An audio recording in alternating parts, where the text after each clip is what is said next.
एक पत्नी को अपने पति का इंतजार का डर भावनाओं से जुड़ी छोटी सी कहानी है दोस्तों। पूरा सुनकर जाना।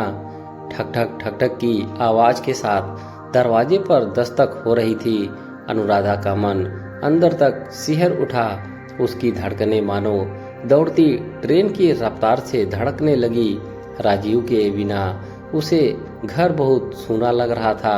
2 दिन बीत चुके थे और अभी तक उसने कोई संपर्क नहीं हुआ था। यह सोच सोचकर उसके मन में चिंता घर कर गई कि कहीं उसे कुछ हुआ तो नहीं। घर में दिवाली की तैयारियां चल रही थी, लेकिन उनके बिना हर तैयारी अधूरी सी लग रही थी। दीवारों की मरम्मत का काम बाकी था और कई चीजें खरीदनी थी। उसे मजदूरों को मेहनताना देना था और करवा चौथ का त्योहार भी करीब था। अनुराधा के ने 2 दिन से हर काम को टाल रखा था। उम्मीद थी कि राजीव लौट आएंगे और सब कुछ मिलकर करेंगे, पर आज भी वह लौटे नहीं तो क्या करेगी।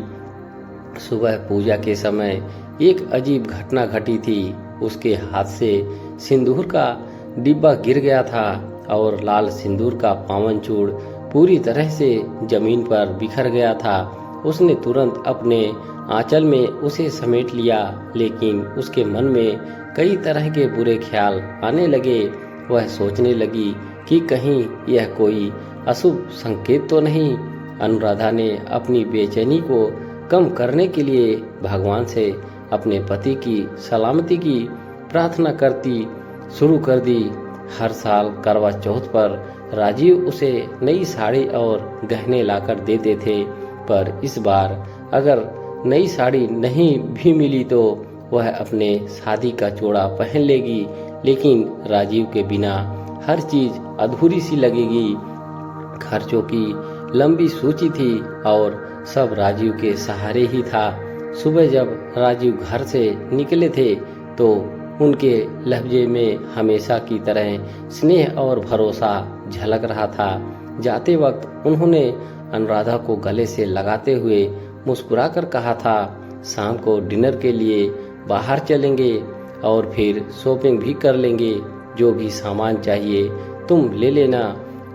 उनकी बातों में वही पुराना प्यार और विश्वास झलक रहा था जिसने हर मुश्किल समय में अनुराधा का सबल बना रखा था। लेकिन अब शाम होने को थी और अनुराधा का दिल बेचैन हो उठा था। उसने कई बार फोन मिलाने की कोशिश की, लेकिन हर बार निराशा ही हाथ लगी। हर दस्तक पर उसका मन कहता कि शायद ये राजीव ही होंगे, पर हर बार उसे निराशा ही मिलती। दोस्तों, ऐसी होती हैं पत्नियों की भावना। कहानी पसंद आई हो तो एक लाइक जरूर करें। धन्यवाद।